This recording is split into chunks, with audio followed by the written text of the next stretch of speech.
Bonjour et bienvenue sur l'épisode Wellness for Manifest. Comment le bien-être, le mieux-être nous permet de manifester la vie à laquelle on aspire. Je suis votre hôte Karine Dongué. On se retrouve aujourd'hui pour l'épisode 2 du podcast. Pourquoi je suis venue au wellness quand mon corps m'a demandé à être écouté. Aujourd'hui, j'avais envie de revenir au point de départ de tout mon cheminement autour de wellness. Avant de parler des outils que j'ai pu explorer comme l'hypnose, la thérapie, les massages, le coaching et bien d'autres, j'avais envie de vous partager mon point de départ, la prise de conscience de soi. Il est clair que mon mode de vie, actuellement axé sur le wellness, n'est pas arrivé par hasard ni par effet de mode. Il est arrivé parce qu'à un moment donné, je n'avais plus le choix. J'ai dû changer ma façon de vivre. Moi, je suis née dans les années 80 et j'appartiens à une génération où la connaissance de soi, l'écoute du corps, des émotions ne faisaient pas vraiment partie de la norme. La notion même de bien-être ne faisait pas partie de notre vocabulaire, encore moins de notre éducation. Le mode de vie qui nous a été transmis, pour une grande partie de cette génération, était assez clair. Travail dur, mais alors très dur. Supporte l'inconfort, l'adversité, soumets-toi à l'autorité et avance. Et surtout, ne te plains pas. Tu n'es pas faible. Dans un tel contexte, pour ma part, j'ai dû m'adapter. Et avec du recul, je me rends compte que je me suis même suradaptée. Et cette suradaptation a eu des conséquences sur mon corps. J'étais souvent malade. Je pensais simplement que c'était ma nature, que j'étais plus sensible, peut-être plus fragile, voire avec un système immunitaire un peu plus faible. Et pour moi, c'était normal, c'était comme ça. Le moindre coup de vent me mettait à plat, parfois pendant plusieurs jours. J'étais souvent fatiguée, alors que j'étais encore dans ma vingtaine. À ce moment-là, je n'avais absolument pas conscience que mon corps était déjà en alerte. Il m'envoyait des signaux tout simplement, mais je ne les comprenais pas.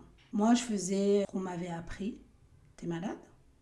Va voir le médecin et continue à avancer. Donc, quand j'allais chez le médecin, c'était presque un automatique. Une ordonnance, des médicaments, très souvent des Doliprane, parfois des antibiotiques. Mais les médecins ne me posaient pas vraiment de questions sur mon style de vie, sur mon quotidien, sur ce que je traversais. Il n'y avait pas de recherche précise sur le pourquoi du fait que chaque année, je me retrouve dans l'un de leurs cabinets. Et pour moi, je ne remettais pas en question le médecin. Pour moi, un médecin est une figure d'autorité, un sachant.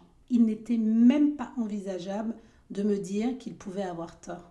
Avec cette approche-là, je n'avais aucune conscience de mon corps. Pour moi, le corps, c'était une machine. On avance, on tombe malade, on prend des médicaments et bien évidemment, on repart. Tout le monde faisait comme ça. Alors pourquoi faire autrement ?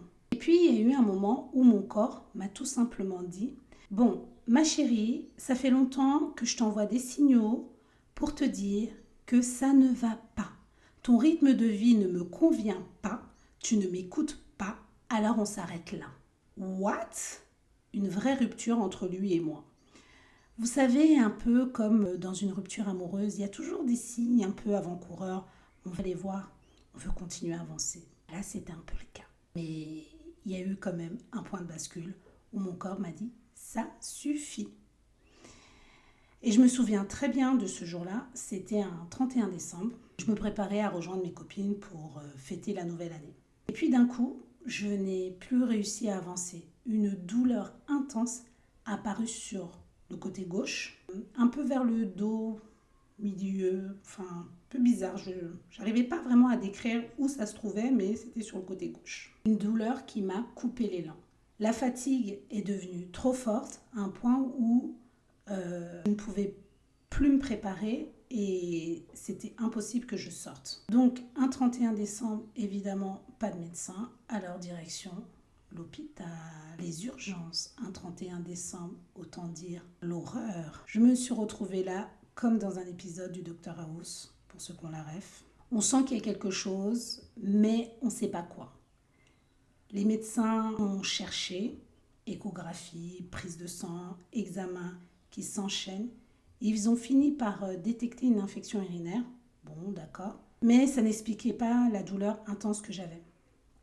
Ils ont traité l'infection.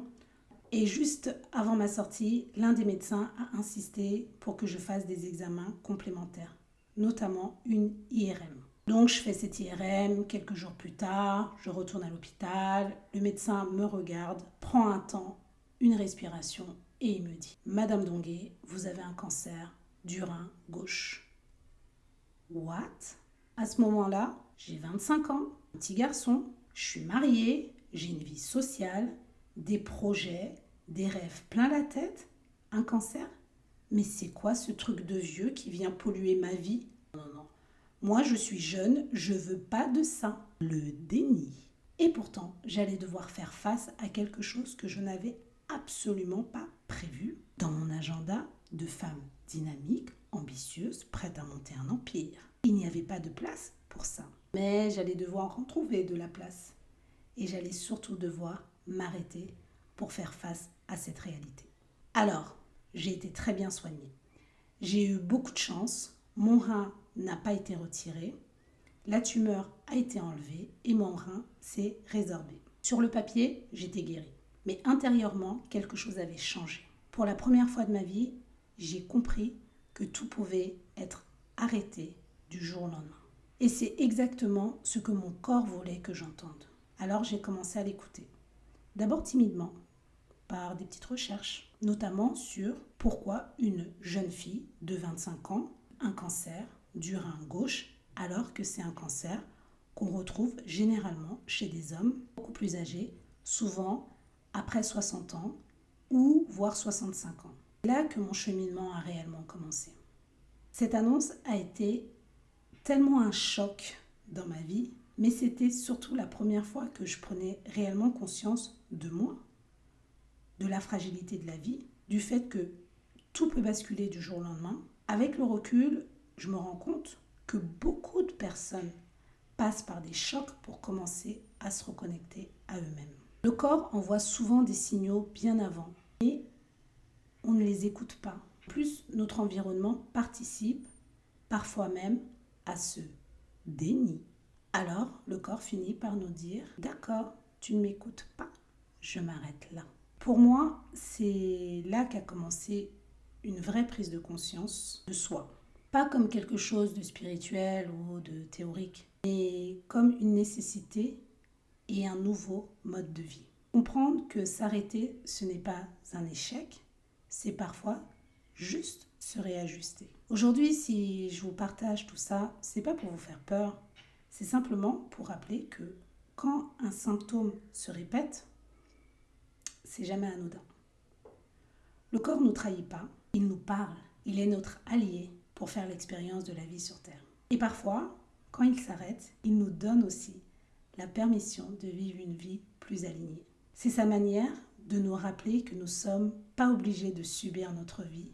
Nous pouvons être aussi les auteurs de cette vie agréable pour créer justement quelque chose qui nous ressemble. J'espère que cet épisode vous aura parlé. N'hésitez pas à commenter, à liker et à partager.